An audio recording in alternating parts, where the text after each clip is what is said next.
What's up, y'all? I'm out here at the range, as you can see back behind me. Been out here all day long doing a lot of testing, having some fun. I think I got time for one more before the sun goes down, so I'm gonna make it another 10 mil test. As you can see, the jelly contraption's been out here hard at work today. I got the chrono and 2 blocks of gel. Now, like I said, I have done a handful of tests, so we got some tracks in here. I've only done one test in this main block that we're working with, though. We had one sneak in from another test, but I should have plenty of room up here in the front to get this one done without any trouble. As you can also see, standard lately is the heavy clothing barrier with the layer of denim, fleece, and 2 layers of the cotton t-shirt material. So like I said, I'm gonna end it out with a couple of 10 mil rounds here that I hadn't tested yet. Now, those of y'all who've watched me test 10 mil and heard me rant and rave about 10 mil, y'all know this video here is gonna be full of ranting and raving and complaining. It's just guaranteed with almost every 10 mil round out there these days, but we're gonna check them out anyway. So what we got here first is some Sellier and Bellot, just some regular old 180 grain jacketed hollow point, nothing special to it, just a brass case there. You can see the projectile. Now, I'm not sure what kind of projectile, what brand or whatever they use, but I'm not expecting a whole lot out of them, I can just tell you that. And then the second one we're gonna use is some of this ammo ink that I picked up not long ago. This is their 200 grain jacketed hollow point bonded Nosler round. So 200 grain loaded with the bonded Nosler. Now, the velocity on this one is saying 1135 for a 200 grain projectile. I mean, that's not horrible by any means, but you know, that's not where I want it personally. But now I just tested some HST 10s not too long ago, and I have tested them before, and from what I can remember, that's not a whole lot less, or it may be even about the same as those HSTs were running. But here's your round for that one. Again, just brass case, Nosler projectile. Those now you can recognize when you see those. I think even some 10 mil loads that I've tested have been loaded with the Nosler projectiles. What I've noticed, if I can remember correctly again, is when you push these things fast enough, they definitely start wanting to lose some of their material depending on how fast they are moving. And what we testing them out of, as usual, in my opinion, the only 10 mil you even need to worry about getting, the good old Glock 20 with the 4.5 inch barrel. So like I said, y'all know how I am about this 10 mil. I've already gone ahead and prepared myself for disappointment. There ain't even no question about it, but I am definitely still interested to see how these things do. So let me get us set up and let's check them out. All right, let's get us some speeds on these things, y'all. I'm gonna do a 5-round average from each one. We're gonna start with these S&Bs first, the 180 S&Bs. Let's see what these things are running. If I was gonna guess on these, I hate to be too ugly to them, but I don't think they're gonna break 1100. 1093. Those are 75 yarders y'all hear ringing down there, by the way. 1070. Didn't hit that one.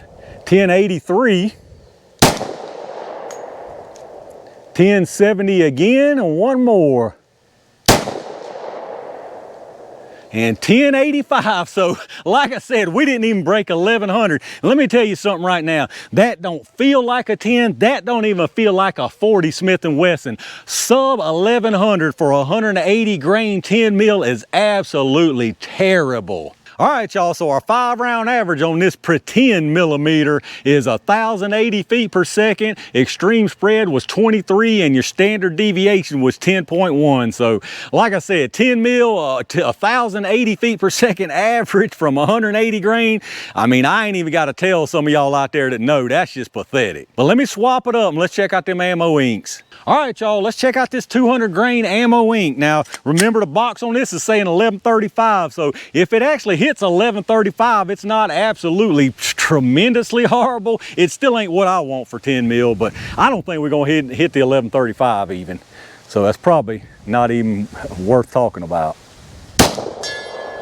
There's that 75 yarder again. We got 1,036, 1,022, 1,025, 1,002,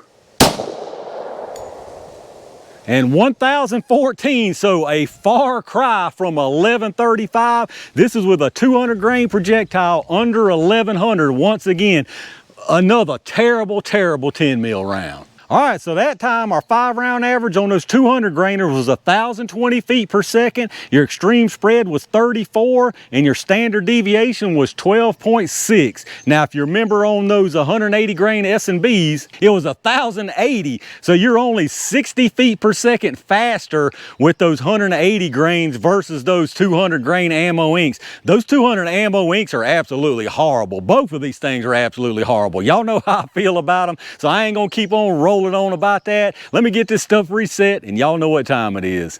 All right, y'all, it's catfish jelly time. I'm gonna put 1 round of each one of these Pretenders down there into the gel, starting with this S&B first, this 180 grainer.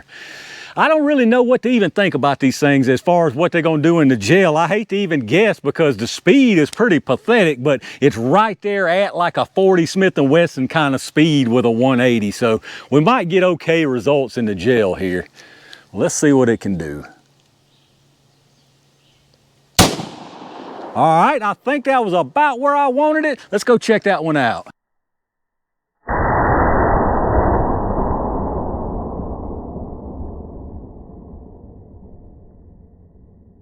All right, y'all, sure enough, that down there is looking actually really good in the gel. But again, y'all saw the speed under 1100. I'm really, look, if y'all are as glad as me that we got this jelly chrono now, make sure you reach down and hit that thumbs up button. But I'm glad we got that because you can just see that performance right there is good performance. But that is all the way 40 Smith & Wesson performance, 100%. I mean, you can get that from really good 40 Smith & Wesson or just run-of-the-mill 40 Smith & Wesson even. So let me quit rambling. Let's try this 200 grain Nosler. I think this one's going to do good in the gel also. As far as breaking apart, I don't think it's going to break apart based on the speed, but it might. Let's see what we get here. Hopefully I can stay out the bottom.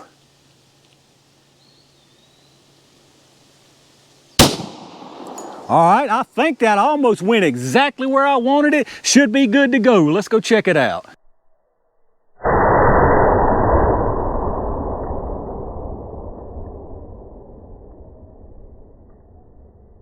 All right, let's take a look at what we got down here, y'all. Very nice performance from both of these in the gel. This is another one of them cases where I'm gonna say how nice this looks in the gel and how bad these perform because I'm just basing it on other 10 mil. I'm not gonna get into that whole thing again. Y'all know how I feel about it. Based on other 10 mil that I've tested, namely, I'll just tell you right now, every 10 mil that I test, I compare it against the Buffalo Bore 180 grain. If that ammo can do it, there's absolutely no excuse that for any other ammo not doing it. It's sickening to hear people make excuses over and over and over and over again for this stuff, y'all. It's not that this is terrible ammo in the big picture of the performance here, but it's not 10 mil ammo. It's not 10 mil ammo as far as, you know, what other 10 mil ammo is capable of. But anyway, that's the only little mini rant I'm gonna do about it. Y'all know how I feel about it. So what we got down here with these, on the top, this one right here in the middle of those two now, there's nothing behind that. So what you're seeing right in the middle, all of that disruption in wound channel, that's from that, that was the S&B, the 180 S&B. So as you can see, it comes in here, doesn't care about that cloth. It goes trucking through here. Very, very nice disruption in wound channel. Carries through this entire 16-inch block and actually pokes through into this second one. Looks like maybe 1/4 of an inch, and then you can see it there rebounded. Looks like it's facing down a little bit and looks like some very, very nice expansion from that one. And then down here on the bottom, this was the ammo ink with the bonded Nosler projectile. Now what I can say about this one is not as much disruption. You can tell it didn't make as much wound area right there, but this one also comes in, cares nothing about that cloth, keeps on trucking again through this entire first block. Now this one goes a little bit further into the second one down here. I'd say that's about 2.5 inches into this second one. This projectile is facing forward, and I really, really like the expansion on this one. It's probably not expanded back as far as that 180, but I'm liking the looks of this one so far before I pull it and check it out. So as far as your penetration on them, this S&B 180 here, like I said, it's exactly 16.25 inches of penetration. So really, really nice penetration on that one. And then the ammo ink with the bonded Nosler down there at the bottom, that one is actually 18.5 inches. So for me, again, absolutely perfect penetration from both of these. And here's your little close-up again. This one right here, that's the S&B, and then the ammo ink on the bottom. You can see definitely didn't care anything about that cloth. Really nice disruption, carries through there. There's that S&B, nice expansion on that one. And then you can see it just poked in like a 1/4 of an inch. And then down here, there's that Nosler, and you can tell it's a bonded projectile just from the way that lead is fused to the peel back area there. And here's one more look from above at that S&B. Down below, of course, is the Nosler down here. But the S&B, I want to just give you an angle to show you nothing else is behind that. All right, y'all, let's check out these projectiles here. So right here, we got the 180 S&B. You can see it there. Very, very nice expansion on it. And in this one here, you got the 200 grain ammo ink. Again, really, really nice expansion from that one. Like I said, looking at these two rounds and the performance in a vacuum, both of these things are absolutely fantastic. Great expansion, great penetration, plenty of energy. But again, I'm gonna mention it one more time, you can get far better than this from a 10 mil. Like I said, those Buffalo Bore 180s are smoking on over 1,300, and I want to say those things are actually loaded with Nosler projectiles. I could be wrong about that, but I think they are Noslers. Now, I don't know if they're bonded, and obviously they're 180 instead of this 200, but that just shows you, again, if they can do that, then there's really no excuse that you can make for these other companies who aren't doing it. But let's check out the weights on them and see if they lost anything. I don't see any kind of shrapnel material in the gel. This S&B here started at 180, and it's actually at 180.8, so definitely nothing lost right there.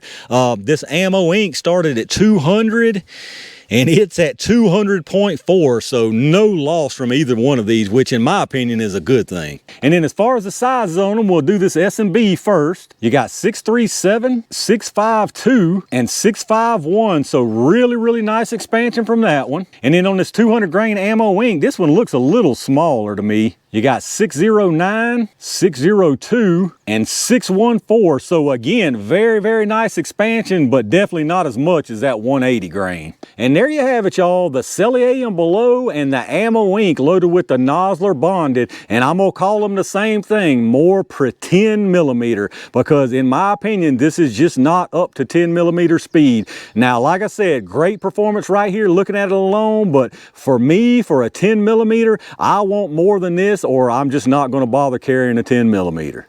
All right, y'all, now that my blood pressure's up over this so-called 10 mil, I believe I'm gonna wrap it up right there, and I think that's gonna do it for today. Absolutely no surprise on this one. I already knew it was gonna get me worked up just by reading the velocity on the box on that ammo ink. Now, the S&B didn't have any velocity, but I've run those FMJs before, y'all know, on a video testing them, and I've run actually those FMJs for quite a while in the past, so I knew they wasn't nothing to them, so just what I expected out here from both of these rounds, basically. Now, like I said, and I know I'm repeating myself, but I feel like I just really need to keep saying this because I'm not calling these rounds in a vacuum. The performance we saw right here, terrible.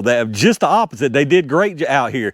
But for 10 millimeter rounds, like I said, based on what I know that they're capable of, this just falls short for me. But let me know what y'all think about them. I know some of y'all out there ain't near as picky as I am when it comes to 10 mil, but this is pretty far down on the power scale. I mean, just think about this. This is under 1100 for a 180 grain projectile. I've seen many 40 Smith & Wesson that can hit that. So let me know what you think about this, and is this acceptable for you in a 10 mil round? If you did enjoy the video, reach down and hit that thumbs up button. Make sure you're subscribed to the channel, and make sure you've got those notifications turned on so you don't miss anything when I upload it. Again, if you're doing some shopping, hit up those affiliate links in the video description. Anything you buy after going through any of those links down there, I get a kickback from them towards the channel, so I really appreciate that. Once again, I appreciate all my Range Gang members and every single one of y'all out there for supporting the channel like y'all do. It's been a really nice, fun day out here. I got some really interesting stuff done. Y'all probably seen all that already just because of the order I go in, but don't fret because there's tons more right behind it. Stay on the lookout for that. And in the meantime, stay safe, stay prepared, and I'll see you soon.